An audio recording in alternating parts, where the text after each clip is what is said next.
Good morning, students. Today we start next topic of this chapter, which is male gametophyte and development and structure. आज हम इस mail gametophyte का development कैसे होता है, कैसे इसका स्ट्रक्चर होता है, जो कि चैप्टर का नेम ही यही है, structure of development of male gametophyte. ठीक है ना. तो यहाँ पे सबसे पहले हम क्या करते हैं, इसका डेवलपमेंट की स्टडी करते हैं कि मेल गेमेटोफाइट का डेवलपमेंट कैसे होता है. तो सबसे पहले हम बात करते हैं कि मेल गेमेटोफाइट की मदर सेल क्या होती है, विच इज पॉलन ग्रैन.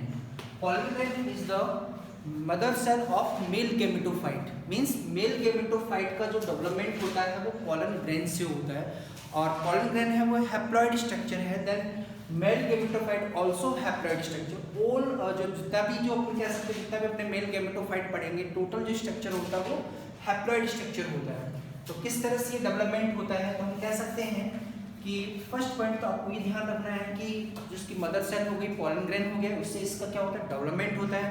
तो देन अपने डेवलपमेंट किस तरह से होता है, तो वो देखते हैं कि मेल गेमेटोफाइट का जो डेवलपमेंट है वो होता है 2 स्टेप में, 2 स्टेप में.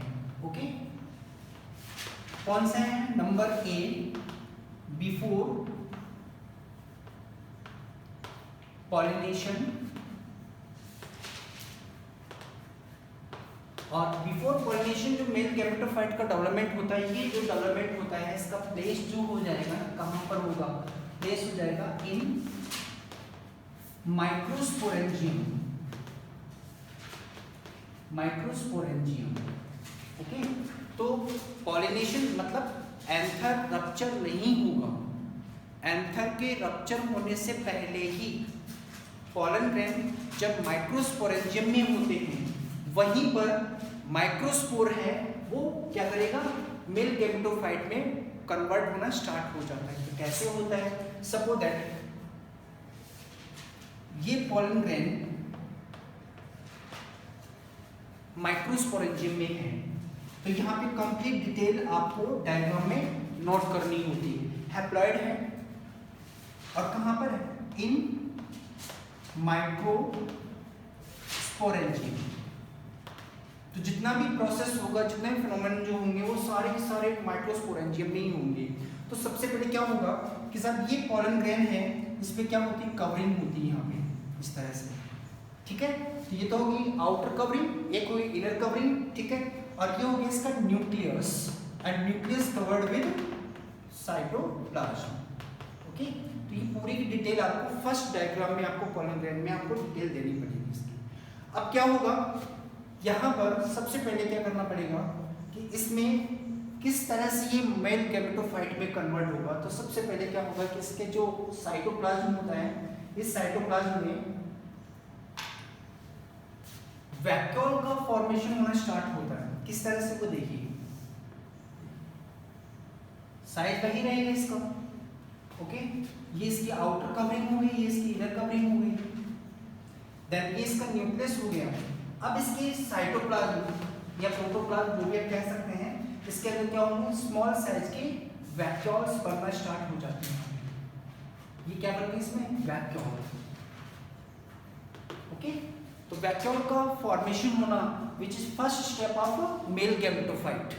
ठीक है ना. वैक्यूल के फॉर्मेशन जैसे स्टार्ट हो जाएगा, इसका मतलब मेल जो पॉलन ग्रैन है ये मेल गेमेटोफाइट में स्टार्ट हो चुका है.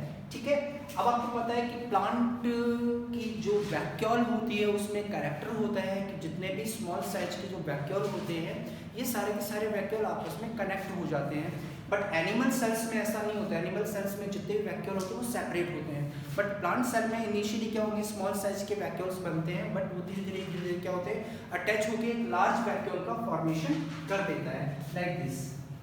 तो जितने वैक्यूल होंगे वो अटैच हो जाएंगे. ओके,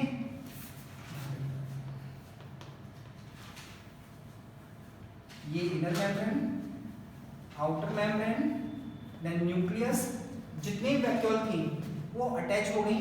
देन एक लार्ज साइज की क्या बन जाती है, यहाँ पे वैक्यूल बन गई, लार्ज वैक्यूल. ओके, अब ये लार्ज वैक्यूल जैसे इसमें इसका डेवलपमेंट हो जाता है, देन क्या करेगा, इसमें होता है माइटोसिस डिवीजन, क्योंकि ऑलरेडी हैप्लॉइड स्ट्रक्चर है. तो हैप्लॉइड स्ट्रक्चर होने से क्या होगा, इसमें डिवीजन होगा माइटोसिस। Okay, mitosis. अब वो भी कैसा होगा, इर्रेगुलर होगा। यहाँ पे इर्रेगुलर का रीजन बताऊंगा मैं आपको कि यहाँ पे इर्रेगुलर डिवीजन क्यों हुआ। तो इर्रेगुलर डिवीजन होगा तो यहाँ पे आप देखिए, जैसे ये पॉलन ग्रेन था, इसमें इर्रेगुलर डिवीजन होगा तो देन इसमें टू टाइप की सेल्स बनती हैं। एक तो होगी लार्ज सेल, एक होगी small cell. Okay, large cell which is vegetative cell and small cell generative cell. Okay, then इसमें क्या होगा, साइटोप्लाज्म भी एक अनइक्वल अमाउंट में डिवाइड हो जाता है। अब एक्चुअल में इर्रेगुलर डिवीजन होने का सबसे बड़ा रीजन ये रहा है कि यहाँ पे जो वैक्यूल जो बनी है ना, वैक्यूल क्या करेगा कि जब माइटोसिस डिवीजन होगा तो उस समय जो स्पिंडल फाइबर्स बनते हैं, उन स्पिंडल फाइबर्स को अनइक्वल तरीके से क्या करेगा, वो डिवाइड करेगा। क्योंकि ये क्या करेगा, बैरियर बनेगा। यहाँ पे बैरियर होने से क्या होगा, इक्वल अमाउंट में, इक्वल साइज में कट नहीं होगा, वो अनइक्वल साइज में क्या होगा, कट होगा। इससे क्या होगा कि सब जो सेल बनेगी ना, उनकी साइज भी कैसी होती है, लार्ज एंड स्मॉल साइज। तो एक तो बन गई यहाँ पे वेजिटेटिव सेल, लार्ज सेल, और एक बन गई जनरेटिव सेल। तो जो स्मॉल साइज की होती है वो होती है जनरेटिव सेल, एंड ये होती है कौन सी, वेजिटेटिव सेल। अब आपने देखा कि यहाँ पे जो पॉलन ग्रेन है, इसमें नंबर ऑफ सेल्स कितनी है, 2 cell. Okay, number of cell कितनी होगी, 2 सेल। तो then this stage of pollen grain is called actual pollen grain. तो एक्चुअल पॉलन ग्रेन अगर आप देखेंगे तो ये तो हो गए यहाँ पे माइक्रोस्पोर। अगर हम इसको कहें यहाँ पे क्या होगा, ये एक्चुअली इसका जो नेम होगा वो माइक्रोस्पोर होगा, ठीक है ना, माइक्रोस्पोर। और ये हो जाएगा क्या, एक्चुअली नाम इसका हो जाएगा पॉलन ग्रेन। क्योंकि माइक्रोस्पोर और पॉलन ग्रेन में डिफरेंस यही होता है कि माइक्रोस्पोर है वो सिंगल सेल्ड स्ट्रक्चर होता है, बट पॉलन ग्रेन होता है वो डबल सेल स्ट्रक्चर होता है। तो यहाँ पे आपने देखा कि माइक्रोस्पोर है वो किस तरह से कन्वर्ट हो गया, पॉलन ग्रेन में कन्वर्ट हो गया। ओके, यहाँ तक तो ये जो प्रोसेस चलेगा वो फिर बिफोर पॉलिनेशन होगा। तो एक बार मैं फिर से इसको रिवाइज कर देता हूँ, फिर आगे अपने स्टेप करते हैं इसको। देखिए, अपने टॉपिक स्टडी कर रहे हैं मेल गैमेटोफाइट। इसमें सबसे पहले हम डिस्कस करते हैं डेवलपमेंट। तो अपने देख सकते हैं मेल गैमेटोफाइट की जो मदर सेल होती है वो कौन सी होती है, पॉलन ग्रेन। क्योंकि पूरा का पूरा जो मेल गैमेटोफाइट है वो डेवलप किससे होगा, पॉलन ग्रेन से होता है। ओके, तो इसमें हमने क्या किया है कि इसके डेवलपमेंट को स्टडी के बेसिस पे इसको हमने 2 स्टेप में डिवाइड कर दिया है। फर्स्ट है बिफोर पॉलिनेशन और एक है आफ्टर पॉलिनेशन। तो बिफोर पॉलिनेशन में क्या होगा कि माइक्रोस्पोर जो होता है वो कन्वर्ट हो जाता है पॉलन ग्रेन में। अब माइक्रोस्पोर और पॉलन ग्रेन में क्या डिफरेंस होता है, अभी मैंने आपको बताया था कि माइक्रोस्पोर है वो सिंगल सेल स्ट्रक्चर होता है, जबकि पॉलन ग्रेन जो होता है वो डबल सेल स्ट्रक्चर होता है। और इसमें अगर हम देखें तो किस तरह से ये माइक्रोस्पोर है वो पॉलन ग्रेन में कन्वर्ट हुआ है, तो आप देख सकते हैं कि माइक्रोस्पोर की जो साइटोप्लाज्म होता है, मींस प्रोटोप्लाज्म है, उसके जो उसमें क्या होते हैं, मोर देन 1 वैक्यूल्स का फॉर्मेशन हो जाता है। देन ये वैक्यूल्स धीरे धीरे क्या होती हैं, अटैच हो जाती है, ज्वाइंट हो जाती हैं। देन एक लार्ज वैक्यूल का फॉर्मेशन होता है, और जैसे इसमें लार्ज वैक्यूल का फॉर्मेशन हो गया, इसमें इर्रेगुलर माइटोसिस डिवीजन होता है। और इर्रेगुलर माइटोसिस डिवीजन होने से क्या होता है, 2 टाइप की सेल्स बनती है, एक लार्ज साइज की सेल, एक स्मॉल साइज की सेल बनती है। तो जो लार्ज साइज की सेल बनती है वेजिटेटिव सेल, एंड जो स्मॉल साइज की बनती है वो जनरेटिव सेल बनती है। देन इस तरह से आप देख सकते हैं 2 सेल स्टेज का डेवलपमेंट हो जाता है from a single cell structure से, ठीक है। तो अब अपने इसके बाद डिस्कस करते हैं सेकेंड टॉपिक इसका, बिफोर आफ्टर पॉलिनेशन। ओके, तो अब इस स्टेज में अगर आप देखेंगे यहाँ पे, ये अभी हमने लास्ट स्टेज में हमने जो बनाया है एंथर के अंदर माइक्रोस्पोरेंजियम में जो बना है वो बना है 2 सेल स्ट्रक्चर। ओके, इसको आप इस तरह से बना लीजिए क्योंकि स्पाइनिंग होती है आउटर मेम्ब्रेन इसकी। तो यहाँ पे आप देख सकते हैं कि इस तरह से स्पाइनिंग डेवलप हो चुके हैं, स्पाइन डेवलप हो चुके हैं, और इसमें 2 सेल हो गए, एक लार्ज एक स्मॉल। लार्ज सेल को हमने बोला वेजिटेटिव सेल और स्मॉल को बोला हमने जनरेटिव सेल। ओके, और ये कंप्लीट हो गया पॉलन ग्रेन। अब क्या होगा कि इसी टाइम पर जैसे पॉलन ग्रेन डेवलप हो चुके होते हैं वैसे इसका हो जाएगा पॉलिनेशन। पॉलिनेशन किसी के भी थ्रू हो सकता है, by air, by wind, bye insect, by water, किसी के भी थ्रू हो सकता है। देन ये जो पॉलन ग्रेन होगा वो मैच्योर एंकर से रिलीज होके किसी भी मीडियम के थ्रू और कहाँ पे ट्रांसफर हो जाएगा, फीमेल के स्टिग्मा पर जाके क्या हो जाएगा, ट्रांसफर हो जाता है। ओके, तो फीमेल का स्टिग्मा आ गया, ये यहाँ पे ये ओव्यूल। ओके, तो ये क्या हो गया, स्टिग्मा। ठीक है, तो इसके ऊपर आके ये इस तरह से अरेंज हो गया यहाँ पे। अब एक्चुअली थोड़ा सा मैं आपको थोड़ा डिटेल बताता हूँ यहाँ पे पॉलन ग्रेन का एक्चुअली डायग्राम कैसा होता है, कैसा स्ट्रक्चर होता है पॉलन ग्रेन का। तो यहाँ पे आप देख सकते हैं एक पॉलन ग्रेन है वो स्फेरिकल मोस्टली होता है, स्फेरिकल, और इसमें मैक्सिमम 3 साइड पर क्या होते हैं, होल होते हैं, और इनको यहाँ पे हम इस तरह से शो करते हैं। ये क्या होता है, होल। ठीक है, और यही जो ये तो हो गई इनर मेम्ब्रेन, इसी के ऊपर क्या होता है, यहाँ पे ये लगे होते हैं आउटर मेम्ब्रेन। ये देखिए ये आउटर मेम्ब्रेन हो गया। ओके, so ये that is exine and this intine। Okay, एक तो हो गया एक्जाइन और एक हो गया इंटाइन। तो जो इंटाइन लेयर होती है, इंटाइन लेयर, इस इंटाइन लेयर पे 3 जगह पे मोल्ड होते हैं, that is germ pore, means a place where pollen tube are developed during fertilization। तो इसमें क्या होते हैं कि जर्म पोर एक ऐसे प्लेसेस होते हैं, ऐसी जगह होती है, ऐसी साइट होती है जहाँ पे पॉलन ट्यूब क्या होती है, डेवलप होती है। तो एक पॉलन ग्रेन के अंदर मैक्सिमम आप देख सकते हैं 3 साइट पर क्या होते हैं, जर्म पोर होते हैं, और यहीं पे क्या होती है कि पॉलन ट्यूब डेवलप होती है। अगर आप देख सकते हैं यहाँ पे जनरली अगर हम देखें तो एक पॉलन ग्रेन से एक ही पॉलन ट्यूब डेवलप होती है, बट एक्सेप्शन की बात करें अगर हम तो मालवेसी फैमिली जो होती है ना उसमें मोर देन 1 पॉलन ट्यूब डेवलप होती हैं, बट जो अदर जो पॉलन ट्यूब होती हैं वो क्या होती है, डिस्ट्रॉय हो जाती हैं, डिजनरेट हो जाती हैं, केवल एक ही पॉलन ट्यूब क्या होती है, डेवलप होती है। तो आप ये देख सकते हैं, और इसके अंदर क्या होते हैं, यहाँ पे ये एक लार्ज सेल, एक स्मॉल सेल, वो vegetative cell and generative cell हो जाएगी। इसके अलावा अगर आप देखेंगे तो एक्जाइन का जो डेवलपमेंट होता है वो होता है किससे, स्पोरोपोलिन से, एंड इंटाइन जो होती है ये बनी होती है सेलुलोज एंड पैक्टिन से बनी होती है। किससे बनती है, सेलुलोज एंड पैक्टिन से फॉर्म्ड होती है। और ध्यान रखना जहाँ जहाँ पे जर्म पोर होंगे ना वहाँ पे एक्जाइन जो लेयर होती है वो एब्सेंट होती है, वहाँ पे नहीं होती है।